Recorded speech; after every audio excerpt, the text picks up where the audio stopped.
اعوذ باللہ من الشیطان الرجیم بسم اللہ الرحمن الرحیم وبہ نستعین وصلی اللہ علی سیدنا محمد وأہل بیتہ الطیبین الطاہرین اللہم صلی علی محمد وآل محمد وعجل فرجہم۔ یہ 7واں چیپٹر ہے اس کتاب کا، 3 منٹ قیامت کے۔ ہماری پچھلی بحث یا جو ماجرا چل رہا تھا وہ یہ تھا کہ جناب نے کچھ اچھے اعمال انجام دیے تھے، ایک ڈوبتے ہوئے بچے کو بچا لیا تھا اور وہ کام خالصانہ خدا کے لیے انجام دیا تھا، لیکن اس اخلاص کو وہ حفظ نہیں کر پائے اور پھر ان کی نیت میں چینج آ گیا۔ بعد میں وہ دنیاوی نعمتوں اور ریوارڈز کے خیال میں کھو گئے اور اس لیے خداوند متعال نے انہیں دنیاوی ریوارڈز دے دیے، دنیاوی نعمتیں دے دیں، اور آخرت میں ان کے اس اعمال کو حبط کر دیا، محو کر دیا۔ تو وہ کہتے ہیں کہ بہت افسوس ہوا مجھے کہ میں اپنی اس اخلاص کو حفظ نہیں کر پایا۔ بات کو آگے بڑھاتے ہوئے وہ کہتے ہیں کہ میں بہت زیادہ مشکل میں پھنس گیا تھا، کیونکہ دیکھ رہا تھا کہ میرے سارے اعمال دھیرے دھیرے مٹ رہے تھے، کیونکہ میں نے ایسی حماقت کی اور ایسے مذاق اور مستی کر رہا تھا جو کبھی کبھی حد سے زیادہ بڑھ جاتی تھی، اور کبھی لوگوں کو ستانے لگتا تھا، ان کو اذیت کرنے لگتا تھا، اور کبھی ان کی غیبت کر دی، اور اس وجہ سے، اس چھوٹی چھوٹے غلطیوں کی وجہ سے میرے کئی اچھے اعمال جو ہے وہ نابود ہو رہے تھے اور مٹ رہے تھے، اور میرے سارے برے اعمال ویسے کے ویسے ہی باقی رہ گئے تھے۔ البتہ یہ بھی بتا دوں کہ کچھ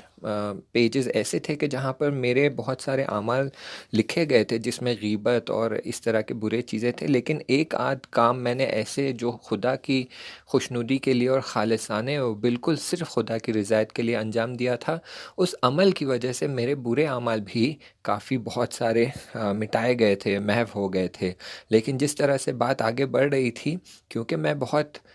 مزاحیہ مزاج کا انسان تھا اور میں بہت زیادہ مزاح اور مستی کرنے والا شخص تھا، تو میرے اعمال کی حالت بہت بری تھی، کیونکہ ہر چھوٹا مزاح جو میں نے کیا بنا سوچے سمجھے، اور جو دل میں آیا، جب دل میں آیا، جسے دل میں آیا کہتا رہا، ایسے اعمال کی وجہ سے میرے کئی بہت اچھے اعمال جو ہے وہ مٹائے گئے تھے۔ تو اس وقت میری حالت بہت بری تھی، کیونکہ میرے برے اعمال زیادہ تھے اور میرے اچھے اعمال بہت کم ہوتے جا رہے تھے۔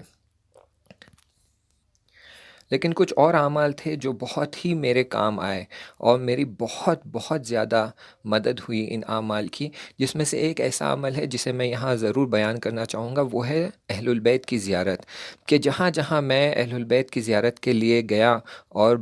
اس زیارت کو با معرفت، یعنی اہل البیت کو سمجھتے ہوئے، ان کی معرفت حاصل کرتے ہوئے میں نے جب یہ زیارت کو انجام دیا، تو یہ اعمال میرے بڑے موٹے الفاظ میں لکھے گئے تھے، اور یہ بالکل حبط نہیں ہوئے تھے، بلکہ ان اعمال کی وجہ سے کئی ایسے میرے برے اعمال تھے جو حبط ہو گئے تھے۔ تو اس بات سے مجھے وہ قرآن کی آیت یاد آ جاتی ہے جس میں خداوند متعال فرماتا ہے، ان الحسنات یذہبن السیئات۔ یہ قرآن کی آیت ہے، سورہ ہود کی 114ویں آیت، کہ جہاں خداوند متعال کہہ رہا ہے کہ تمہارے اچھے کام تمہارے برے کاموں کو مٹا دیتے ہیں، نابود کر دیتے ہیں۔ لیکن بہت سخت حساب کتاب تھا، بہت دقیق حساب کتاب تھا، ہر دن کا حساب تھا، ہر لمحے کا حساب تھا، ہر وہ چھوٹی چیز جس کا آپ کو خیال بھی نہیں ہے، جو آپ انجام دیتے ہیں اور جس کے بارے میں آپ سوچتے بھی نہیں ہیں، وہ ہر چھوٹی چیز کو ثبت کیا گیا تھا، لکھا گیا تھا، اور وہ ہر چھوٹی سی چیز کا حساب کتاب لیا جا رہا تھا۔ بس ایسے ہی میرے اعمال کا حساب کتاب چل رہا تھا، میری نوجوانی کے دن تھے، اور حساب کتاب چل رہا تھا، پیج ہم پلٹا رہے تھے، تقریباً 80 کا دشک تھا، یعنی 1380 جو ایرینین کیلنڈر ہے، 1380 تقریباً آپ دیکھ لیں آج سے 10 سال پہلے۔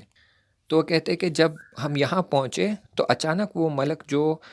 میز کے پیچھے بیٹھا ہوا تھا، اس نے کہا کہ امام حسین علیہ السلام کے دستور سے ہم تمہارے 5 سال کے اعمال کا حساب کتاب نہیں کریں گے، اور اس میں جتنے گناہ ہیں وہ سارے بخشیدے گئے ہیں، وہ سارے معاف ہو گئے ہیں، اور تمہارے جتنی نیکیاں وہ 5 سال میں رہی ہے وہ ساری ثبت رہے گی اور وہ محفوظ رہے گی۔ اس نے بڑے تعجب سے ان جناب نے کہا مطلب کیا، یعنی کیا، تم کیا کہہ رہے ہو، مجھے سمجھ نہیں آیا۔ تو کہتا ہے کہ دیکھو امام حسین نے ہمیں دستور دیا ہے کہ تمہارے جو اعمال کا حساب کتاب ہو رہا ہے، اس میں سے آج سے، یعنی جس صفحے پہ وہ لوگ رکے ہوئے تھے، وہاں سے لے کر اگلے 5 سال تک تمہارے اعمال کا حساب کتاب نہیں ہوگا، اور ان 5 سال میں تم نے جتنے نیک اعمال انجام دیے ہیں یہ سارے حفظ اور محفوظ رہیں گے، اور جتنے بھی تم سے غلطیاں ہوئی ہے یا گناہان ہوئے ہیں یہ سارے مٹا دیے جائیں گے۔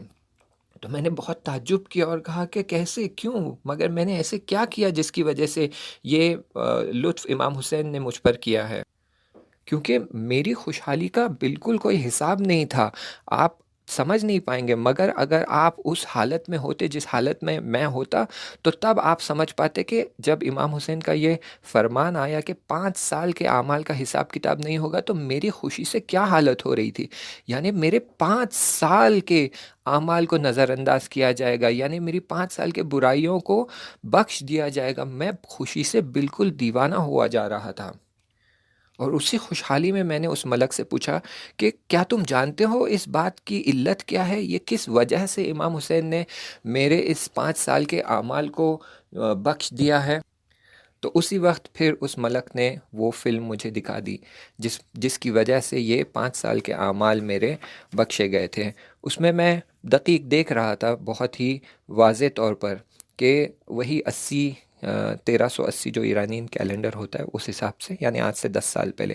وہی 80 کا زمانہ تھا، اور صدام کو گرا دیا گیا تھا، اور عراق کے دروازے کھل گئے تھے، اور یہاں سے بہت لوگ زیارت کے لیے جا رہے تھے، کربلا کی زیارت کے لیے۔ اور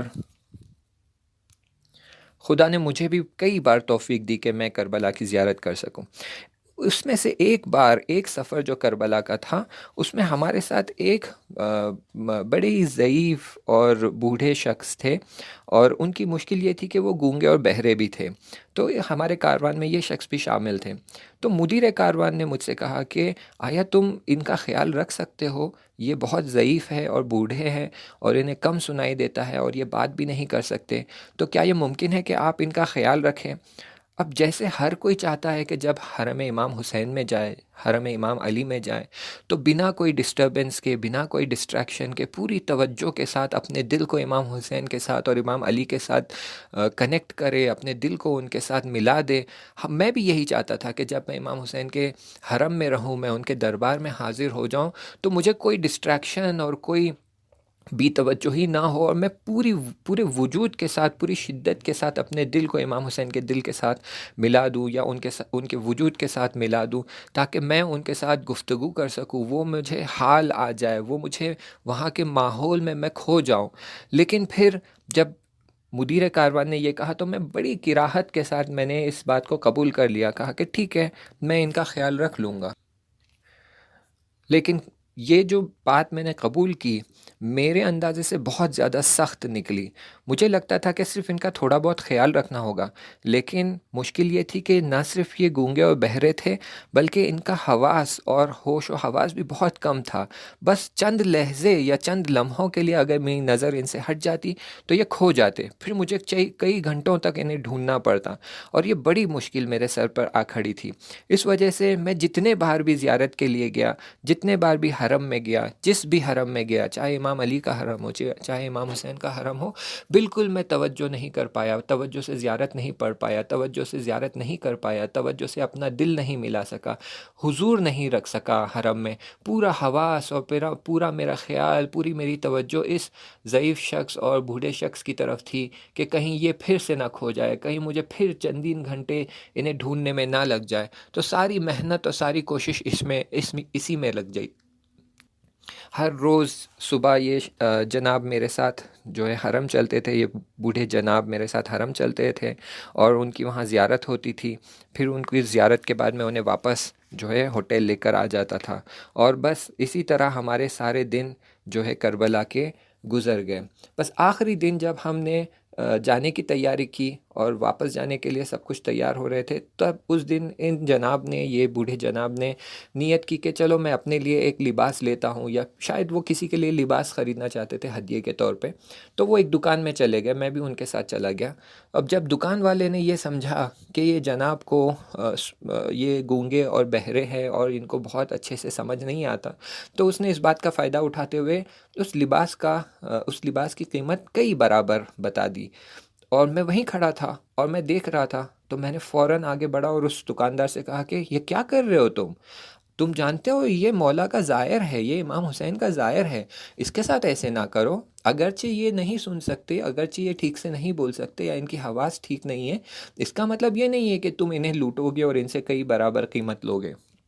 پھر میں نے اس دکاندار سے بات کی اور قیمت کو چکا کر جو مناسب قیمت تھی اس قیمت میں نے ان جناب کو، ان بوڑھے جناب کو لباس دلا دیا۔ پھر ہم اس دکان سے باہر نکلے اور میں بہت ہی غصے میں تھا، بہت ہی ناراحت تھا، اور وہ بوڑھے جناب بہت ہی خوشحال اور بہت ہی خوش تھے۔ اور خود سے میں کہہ رہا تھا کہ عجب کیا مشکل، کیا درد سر میرے ساتھ ہو گیا، سارا سفر میرا کربلا کا برباد ہو گیا، میں ایک لمحہ بھی پوری توجہ کے ساتھ امام حسین کے ساتھ ملحق نہیں ہو پایا، پوری توجہ کے ساتھ امام حسین کی زیارت نہیں کر پایا، پوری توجہ کے ساتھ ان کے زری کو نہیں چوم پایا، نہ میں ان سے بات کر پایا، نہ دل سے دل ملا سکا، یہ تو پورا سفر میرا برباد ہی ہو گیا۔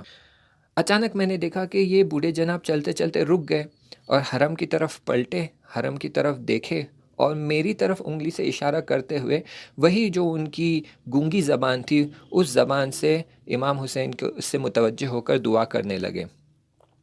اور اس کے بعد یہ ملک جو میز کے پیچھے بیٹھا ہوا تھا اس نے کہا کہ بس اسی بوڑھے شخص کی دعا کی وجہ سے امام حسین علیہ السلام نے آپ کی شفاعت کر دی اور تمہارے 5 سال کے گناہوں کو بخش دیا۔ بس آپ میری خوشی کا عالم نہیں سمجھ پاؤ گے، اگر وہاں ہوتے تو سمجھ پاتے۔ میں اتنا خوشحال تھا، اتنا خوشحال تھا کہ 5 سال کے میرے گناہ بخشے گئے، کئی صفحے 100 صفحوں کو پلٹا دیا گیا بنا ان کا حساب کتاب کیے ہوئے، اور ان سارے صفحوں کے جو گناہان تھے وہ سارے مٹ گئے اور محو ہو گئے، اور سارے نیک اعمال حفظ اور محفوظ رہ گئے۔ تو عزیزان، میں بس آپ سے ایک جملہ کہتے ہوئے اس بحث کو تمام کرتا ہوں کہ دیکھیں، ہم جاتے ہیں زیارت کے لیے، اور ہم زیارت کے لیے جاتے ہیں تو ہم یہ چاہتے ہیں کہ ہمارا دل اور ہماری توجہ امام کے ساتھ رہے، لیکن کبھی کبھی امام کی توجہ ہماری طرف ہے، امام ہمیں دیکھ رہے ہیں کہ ہم کیا کر رہے ہیں۔ کبھی کبھی ایسے مراحل جہاں پر دوسروں کو مدد کی ضرورت ہے، کسی کو کوئی کمک کی ضرورت ہے، کسی کا کوئی بیگ اٹھانا ہے، کسی ضعیف شخص کو زیارت کروانا ہے، یہ ہم کرتے ہیں تو اس سے زیادہ امام ہم سے خوش ہوتے ہیں اور اس سے زیادہ امام ہم سے نزدیک ہوتے ہیں، بجائے اس کے کہ ہم زیارت کرنے جائیں اور صرف ہمارے لیے زیارت کریں اور دوسروں کے لیے زیارت نہ کریں۔ ایک ہمارے استاد کہا کرتے تھے کہ جب بھی تم حرم جاؤ، حرم امام رضا جاؤ یا حرم بی بی معصومہ سلام اللہ علیہ جاؤ، تو پہلے دوسروں کے لیے زیارت کرو، پھر اپنے لیے زیارت کرو، اس سے امام زیادہ خوش ہوتے ہیں اور تمہاری زیارت میں زیادہ برکت ہوتی ہے اور تمہاری توجہ زیادہ امام سے جلب ہوتی ہے اور ان سے کنیکٹ ہو پاتی ہے۔ تو عزیزان، یہ ذہن میں رکھے کہ ہم جب اہل البیت کی زیارت کے لیے جاتے ہیں تو یہ زیارتیں ہمارے لیے آخرت میں بڑی کام آنے والی چیزیں، بہت کام آئے گی اور ہمارے شفاعت کا باعث بنے گی، مخصوصاً اگر ان زیارتوں میں ہم ہمارے اندر کا تحمل اور ٹالرنس بڑھاتے ہیں اور دوسروں کی مدد کرتے ہیں اور دوسروں کی کمک کرتے ہیں۔ میں نے دیکھا ہے کئی بار ایسا کہ لوگ زیارت کے لیے جاتے ہیں اور ان کے دل میں بس ایک ہی جوش ہوتا ہے کہ میں زری کو چوم لوں، میں کتنی دور سے آیا ہوں، میں ہندوستان سے آیا ہوں، میں پاکستان سے آیا ہوں، میں امریکہ سے آیا ہوں، میں آسٹریلیا سے آیا ہوں، کئی کلومیٹر میں نے طے کر کے آیا، اور اگر میں زری کو چوما بغیر واپس چلا جاؤں تو لوگ کہیں گے اچھا تم کربلا گئے، اتنی دور گئے اور زری کو چوم نہیں پائے۔ تو اس نیت سے، بس اس جوش سے وہ زری کی طرف بڑھتے ہیں اور راستے میں جو دکھتا ہے اسے کونی مارتے ہوئے، دھکا مارتے ہوئے، پش کرتے ہوئے، ادھر دھکلتے ہوئے، اسے زری کے بیچ میں دباتے ہوئے کسی نہ کسی طرح زری تک پہنچتے ہیں، اسے چومتے ہیں اور باہر آتے ہیں اور سوچتے ہیں وہ کامیاب ہو گئے۔ نہیں عزیزان، زری کو چومے لیکن دوسروں کو اذیت کیے بنا چومے، زری تک پہنچے، زری کی زیارت کرے لیکن دوسروں کو بنا مارے پیٹے کونی چبائے زیارت کرے۔ دیکھیں ایسی زیارت جس میں آپ دوسروں کو اذیت کرتے ہیں یہ کامیابی کا باعث نہیں ہے۔ امام اس سے ہمیں خوش نہیں ہوں گے، ہمارے امام اس سے، اور ہمیں کامیابی عطا نہیں کریں گے۔ بلکہ اگر آپ دور سے بھی سلام کر لیں اور یہ نیت کریں کہ مولا آج بہت رش ہے، اگر میں زیارت کرنے کی کوشش کروں تو ہو سکتا ہے کوئی ضعیف شخص ہو، کوئی بچہ ہو، کوئی پیر مرد ہو، کوئی اور ہو جسے میری وجہ سے اذیت ہو جائے، تو میں بس آپ کو یہیں دور سے سلام کرتا ہوں، میرا سلام قبول کریے۔ تو امام شاید اس سے آپ سے بہت زیادہ خوش ہیں، اور اس سے زیادہ آپ سے بجائے اس کے کہ آپ دھکا مار کے زیارت کریں، یہ زیارت آپ کی شاید زیادہ قبول ہو جائے۔ تو ذہن میں رکھیں کہ اہل البیت کی زیارت ہمارے لیے دنیا میں بھی اور آخرت میں بھی کامیابی کا سبب بنتا ہے۔ آگے کا مطلب میں اگلے چیپٹر میں بیان کروں گا، تب تک کے لیے التماس دعا، خدا حافظ۔